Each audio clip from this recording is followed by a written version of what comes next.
Hello, guys. How's it going? It's going well.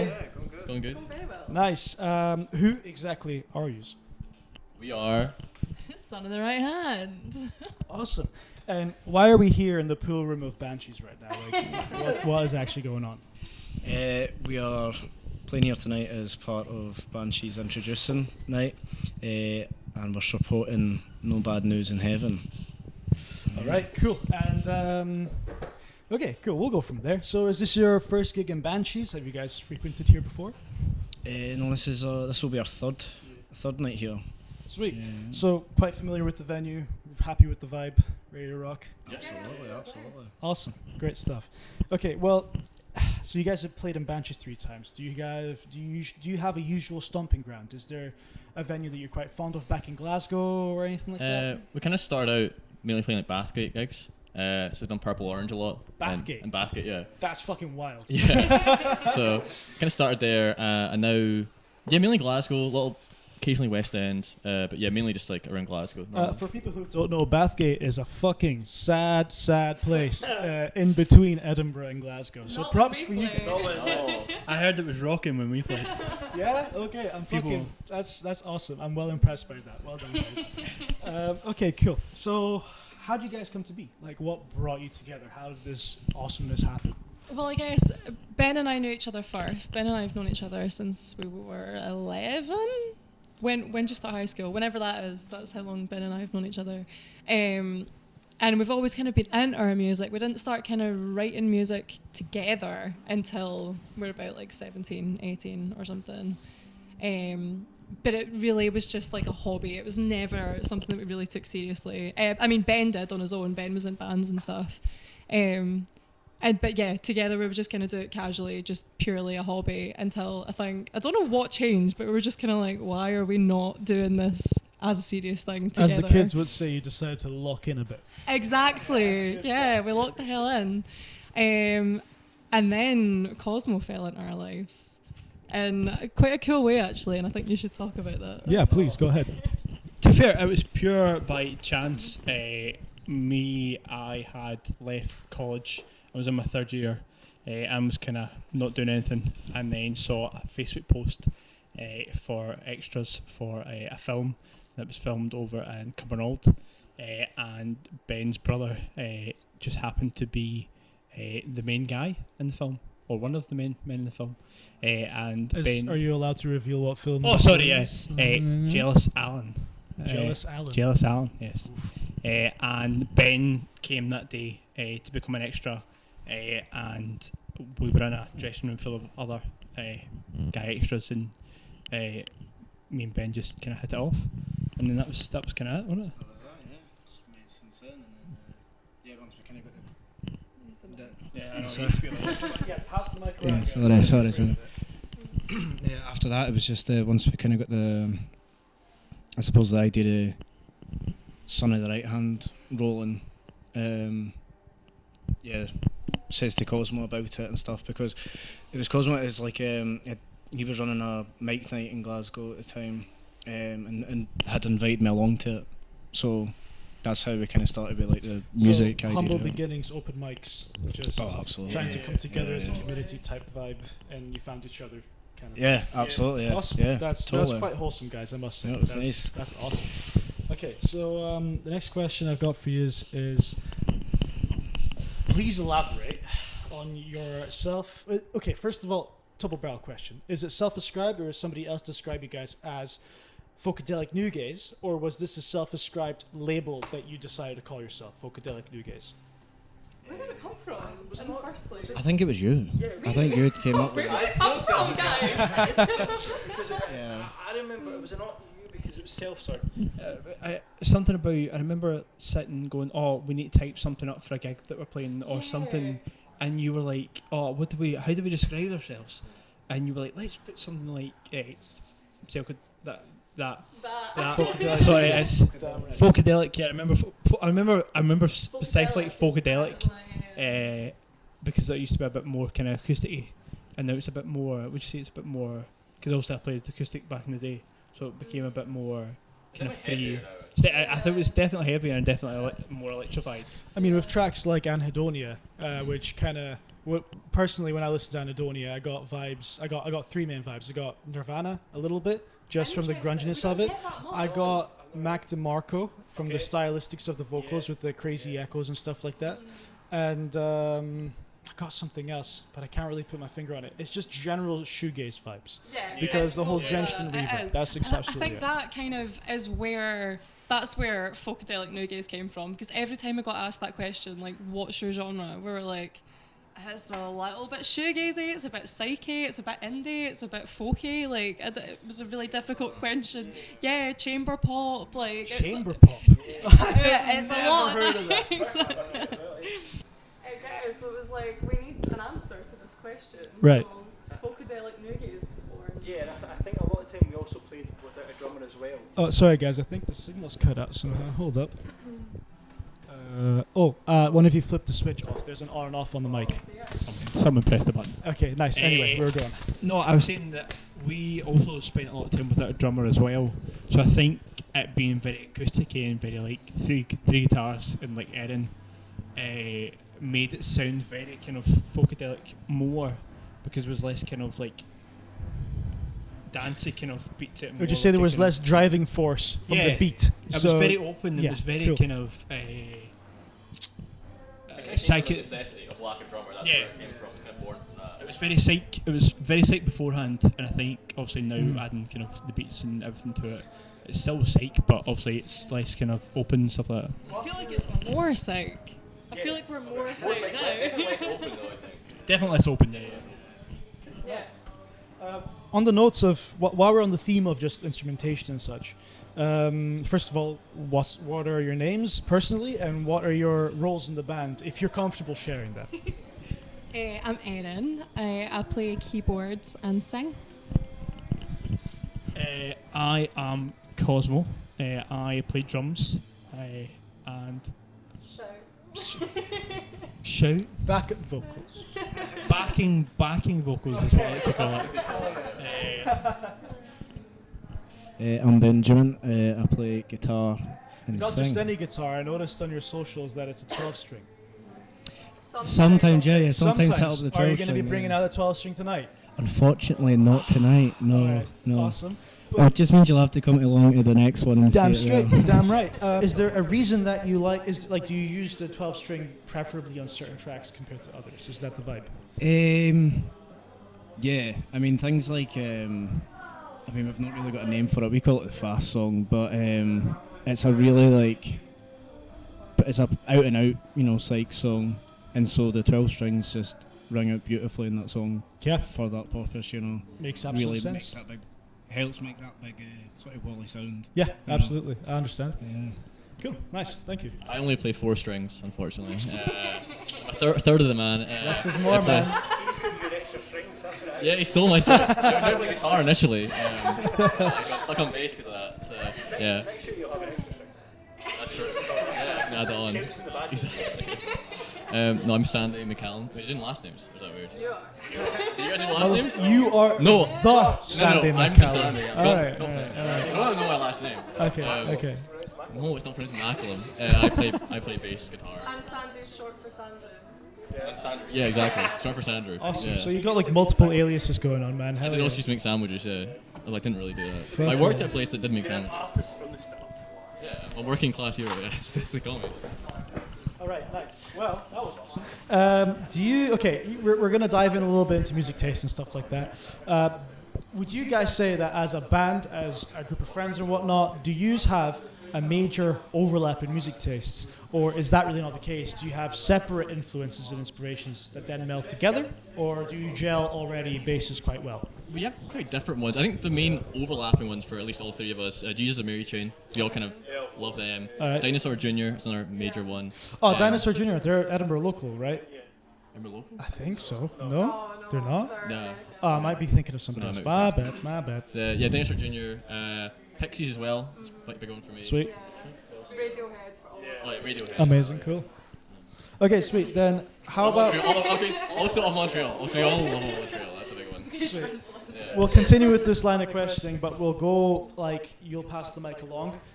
Just name, 2 or 3 top influences or inspirations. like someone that really shaped your playing style or sound or whatnot. Just we'll start from you, man. Initially, Pixies definitely got me into music, especially like Kim Deal's bass lines. Love of that. Damn and right. then got to Elliott Smith. That was the next big artist. Like completely changed the way I like play guitar. Completely reworked how I think about like chord structure and things like that. Sweet. So definitely those two. I think like influences is such a different question to like what are your favourite bands. So like the first bands that sprung to mind are like my all-time favourites, like Velvet Underground and Sonic Youth and bands like that. But I'm like, if I'm actually talking about what has influenced me and what do I think about when I write and what do I think about when I perform, like Delgados is a huge one for me. And then bands like Pastels, Vaselines, like they so get into how I write. Tess Parks is a massive one for me as well. She's in everything that I ever sang. Awesome. That's a very good answer. Thank you. Sorry, how did you start? I was more thinking about my bands and like who's. Oh, yeah, sorry, I was thinking about. I was trying to think. I think I'm very kind of different to everybody else. I think I grew up, and well, we'll get on to that. I think I grew up with like my mum playing like The Cure in the house, Awesome. and like going out to see Frightened Rabbit like live and stuff like that. And like I think for me, I think we play a lot of different gigs, and kind of all the drummers are very different. Obviously, very kind of talented and stuff like that. But I think for me, wise, I was talking to Helicon the other day, and I was saying that it's very emotive, like the way I play. It's not very kind of. It could be wrong, or it could be like not the right kind of thing to do at the moment. But I think everything that I play and everything that I do, even as a person, like everything's quite like true and like passionate. I could say. You know, people love that though. Yeah. Like because you're not being pretentious, No. and you're just being your own genuine self, and Yeah. like music is like one of the most ultimate forms of self-expression. So absolutely props for that, mate. I really respect that. Thank you very Amazing. Awesome. Thanks for that. I'd have to say bands like, well, Echo and the Bunnymen, absolutely. I mean, exceptional band. But yeah, also bands more like the Jesus and Mary Chain and Brian Jonestown Massacre. I mean, that Brian Jonestown Massacre is the one we get the absolute most at gigs and how we sound and things like that. And yeah, I mean, like, we're obviously not going to deny that, you know. I mean, that's a heavy It's influence honestly there, but not a bad way to be. Yeah, I think the people who know absolutely. Massacre are fucking, they know their shit, which is good Yeah, enough. yeah. Hell yeah. and we know our shit. Damn right. You know your shit. Damn right. Okay, so considering all of that, how do you think that then pushes your music? How do you think that translates into your music? Don't have to give me a super deep answer if you don't have one. Don't worry about it. But just may as well ask. I mean, yeah, it's just that, you know, we try and pull influences from everywhere. You know, anything that anybody's listening to and is in at the time will probably seep into maybe how you play, or if you're writing new tunes at the time. You know, I mean, I think that's literally our latest EP. That is such a weird collection of 5 songs because it was just written with that's what we were listening to maybe, or, and I don't think that's really a bad way to be, but it's also that's ended up making, I suppose, what we sound like as a band. So could you say that the way the EP is sounding right now and the collection of tracks that are on it are essentially a snapshot of what's going on with you musically in this moment in time? Oh, absolutely, because I wholeheartedly think when we go into write new stuff, like if it's a new album or whatever, you know, it'll just sound different again. Yeah, you know. I absolutely. would say for the EP though, can you hear me if it's like over there? Nah, bring the mic over, it'll be easier. But the EP, I will say, like, I mean, it's the same for whenever you record music. It's always going to be slightly delayed. Like, most of the songs are like really old. So like, you probably, if you were writing a song now, you probably wouldn't write Anadonia now. You probably wouldn't write maybe Closed Doors now. We'd do something quite different, just with the time that's passed. But it definitely was a snapshot of what we were. Exactly. Rather than- Okay, cool. But, like, it's So still in a way, you're paying homage to your roots, and you're ready to move on to bigger yeah, and different we've been things. ready for a while to like start writing new stuff. So some of these tracks in the EP you've been sitting on for a while. Then is that the case? So like hood classics in the fucking concert hall, like everyone knows that shit, headbanging, hell yeah. That's how we do it. Okay, I appreciate that. So how did the EP launch go? If we're on the topic. So Yeah, good. it was good. Yeah, It was sold so out. you were so- supporting one of the bands that was headlining that night in King Tut's. Is that the vibe? Or were you actually headlining? Or did I miss something really big here? What night, sorry? Oh, for our launch night? Yeah, for our Oh, launch yeah, it was our night. Yeah, it was Oh, our show. awesome. Congrats. Sweet. Yeah, sorry. Anyone? Whoever wants to take over, go for it. Yeah, it was incredible. It was our gig in the sense that we headlined, in the sense that we organised it, promoted it ourselves, everything. So yeah, we got a sold out Glad Cafe, which we were just absolutely buzzing about. Sold it out? We sold it out. Fucking congrats, guys. Well Thank done. you. Honestly, It well was done. unreal. Yamarama were great as well. Oh, Yeah, Yamarama yeah, were incredible. Unspeakable Monday just set the tone. Just so the energy in that room. Shout out was, Unspeakable Tones, perhaps. Shout out. Okay, awesome. Absolutely. Oh, yeah. Massive shout out both bands. Awesome. And the energy, even in the green room and its sound check and everything, the energy, But I mean, honestly, the King for Tut's green room us. is fucking awesome. Bottle openers on the walls. Can we just talk about that? So the green room in King Tut's has bottle openers At attached King to the wall. Yeah. Yeah. The disco ball is also a big vibe. So if you're kind of like half steaming after your set, it is the ultimate place to be. I don't think I'd use the shower though, to be honest. Yeah, not quite sure why that's there. I mean, It's an option though. traveling bands and stuff, you know, you spend like Stay there overnight there. Surely it's like one of these things of like. Surely it's like one of these things of, like, you know who's played there, so you're like, oh, On a shower they where must have showered so-and-so there. showered. Yeah. you want to share the dirty, moldy bathwater. Yeah. Yeah. Okay. Bet. Yeah. Kind of like Belle Delphine bathwater. Smell that, vibes. yeah. Okay. Awesome. I want to smell it. Okay. Sick. Okay. So on the note, still on the note of the EP and all that. Does the name Scenic Route mean anything? No, completely not. No, just I understand it's like a little bit of a play on words here, right? But Yeah. is there a deeper meaning to it? It's a bit of a joke because like we were saying there, some of these songs are 4 years old, maybe even 5 years old.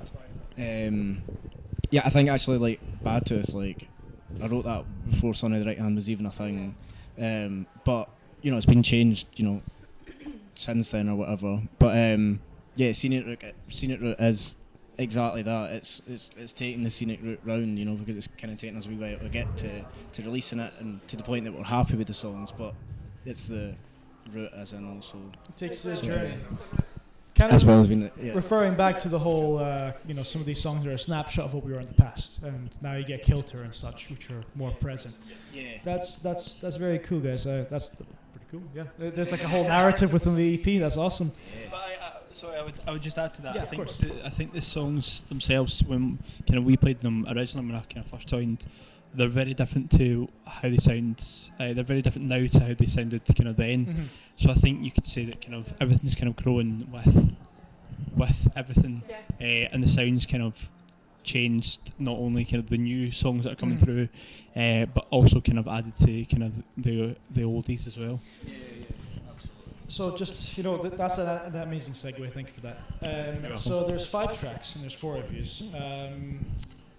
Do you want to pass the mic around and give me like your meaning of a song in the EP? So perhaps you do Bad Tooth, or you do Closing Door. Just pass the mic around and tell me what that song means or what it's about.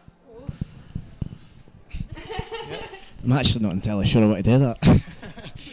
They're also Well, I've listened to the lyrics, and I listened to the EP twice, like last night in preparation for this. right. And so I understand that some themes are quite heavy in terms of like personal transformation and stuff like that.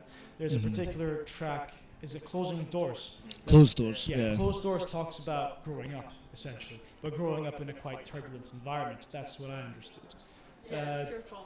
Would you like to expand on that? You don't need to go deep, but that's the vibe I got. Yeah. No, yeah, I think it is. Yeah, it's what you said. It's just it's trauma. It's shite situations, but it's of, you know, it's reflecting as well when it's trying to understand yourself or whatever. Yeah, as a person, as you're moving through the motions, dealing with something. You actually put it really well the other day when you said that the lyrics of Closed Doors are about screaming into the void.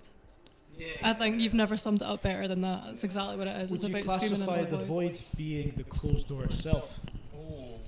Well- because that opportunity is null now, you know, like it's Yeah. done. It's a closed door. Well, exactly. Yeah. Because it's a resolution. It's a it, yeah.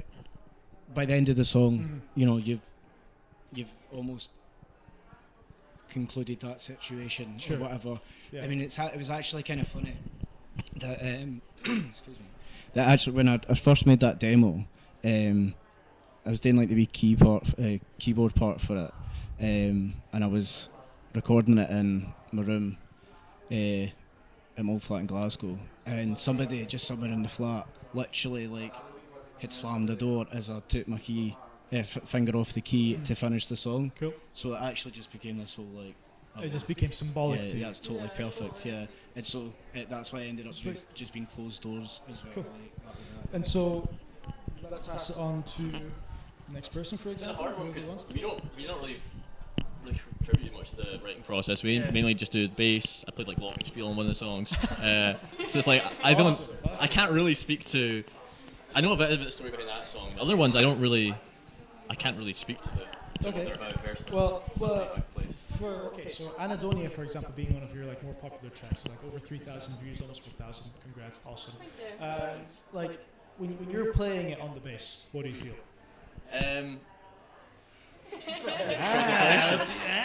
Got you there. I feel quite like that's a good question. I don't really feel. I don't feel anything. When I'm playing it live, I feel very like just very focused. I look almost like kind of just like looking at one thing and just very much like trying to concentrate, not fuck up. And then when I'm what do you call it? When we're playing it like in rehearsal spaces. I think it's more I can like kind of enjoy it more. I just enjoy playing. I think I enjoy like kind of challenge and like trying to nail it. I guess I don't really know if I feel much. I feel stuff when I play my own music. To see like Sure. playing with other people, I mainly just like. You're just there to fulfill a role. And It feels quite practical. I feel like I like being of use to. I like being practical. Well, that's the beauty You're of so much more than a role. No, I like just filling a role. You know? I like being a colleague, you know, it's good. I like being a colleague. Yeah, Yeah, I don't really think these people as friends. They're all just my coworkers. Can we all agree that we're happy little cogs right now? Yes, Okay, I'll awesome. say We're yes happy to little that. cogs. Definitely. Okay, sweet. So, we'll move on. So this is one that's kind of leading into your inspiration, songwriting, kind of all that combined. Do you have any advice on when creating large soundscapes like in Refugee or Kilter? Refugee, sorry, in Kilter. Because they all start off with droning and crazy like 9-inch nails and industrial sounding shit on Kilter. Like, is there an approach, or do you just fucking spam random things in the studio until it works? This isn't an approach that I would recommend to anyone. Yeah, please share it. But Yeah. for so long, I mean, Cosmo's talking about we went so long without a drummer. For so long, we've gone without a lead guitarist, and that position in this band is cursed. Like, so much shit has happened with lead guitarists. Like, Especially here, like you say one word and you're like, oh yeah, most haunted pub in Edinburgh. sorry.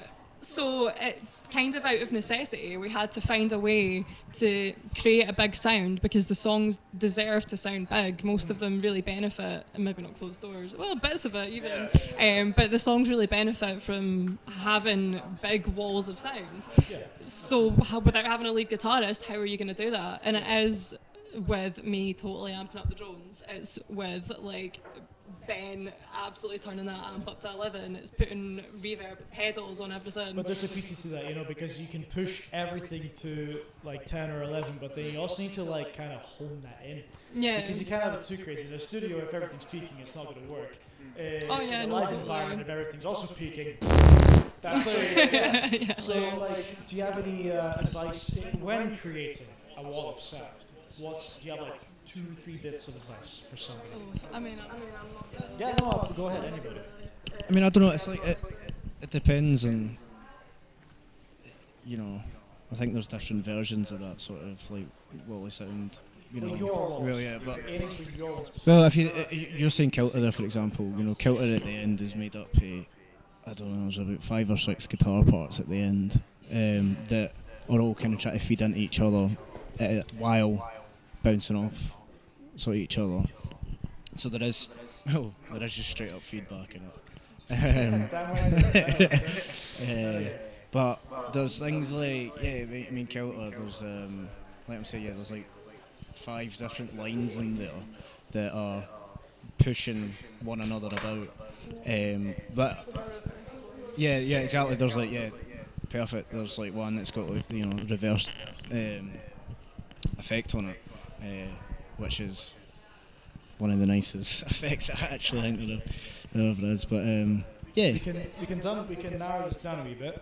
What would you say are like 2 pieces of gear that you probably need to really think about or invest when creating songs? things like maybe like a delay pedal for sure, and I don't know, like a tube screamer. You can never go wrong with a tube screamer. Damn right. But chip screws are hard to find, man. These days, there's been plenty of clones and stuff like that. Yeah, true. Are you a proud owner of an original? I am not. Not yet. I'm still hunting. We'll get there one day. Well, once I, can put a wee bit of money behind it. Yeah, damn right. You keep grinding, guys. You'll get it. You'll get a chip screamer. Fuck yeah. Okay, well, but they're like expensive. They're like some of them go for like $1,000 or some shit. Like it's ridiculous. Okay, well, I mean, thank you for your time. I feel like that was a pretty good chat about who you guys are and what you do and all that kind of thing.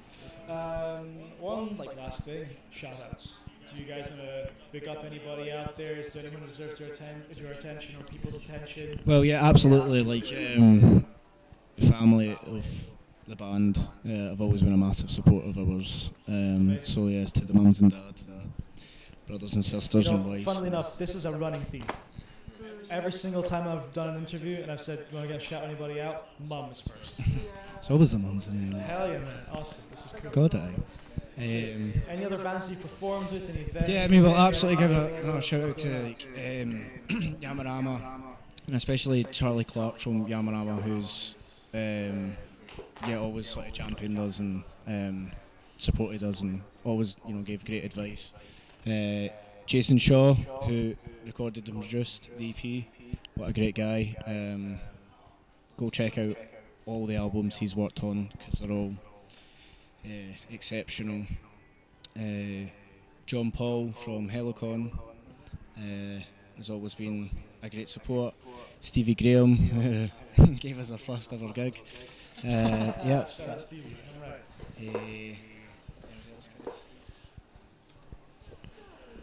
I think that's good. Yeah. Okay. Just my wife, so I can get back in the house. Just because if she sees us, she'll. The cats as well. Oliver and Snowy. Yeah. The cats. Shout out the wife. Shout out the cats. Yeah. Life is good. And Hector. Yeah. Hector Laidlaw, who did the recording of the EP with us as well. And Ice Rink. Check out Ice Rink. Ice. Incredible. Okay. Awesome. Well, thank you, Son of Right Hand, for your time. I really hope that your gig goes well. Everybody who's watching this interview has already seen your live footage by now, so they're like super impressed and super hyped be to that good. find out more on you. So thank you for being on Cult Media and have an awesome gig, and we'll see you around. Thank you very much. Cheers, thank you. Bye.